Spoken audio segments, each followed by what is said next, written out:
In today's video, I'll show you how to install a trainer for Assassin's Creed Origins. Check my video description for this trainer download link. Scroll down.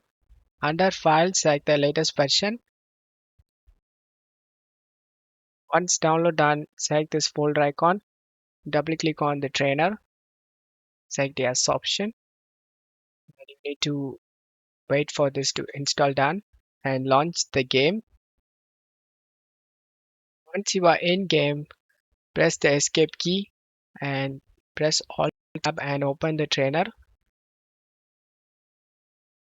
Turn on the cheats you like to use. To show you guys, I'm gonna turn on this one hit kills. Once you turn on the cheat, just get back to the game.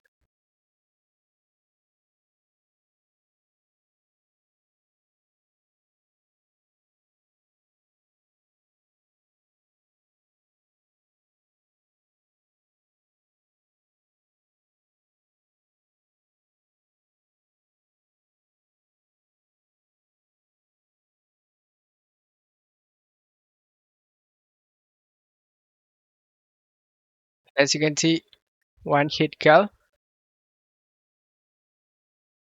Way more easier to play now.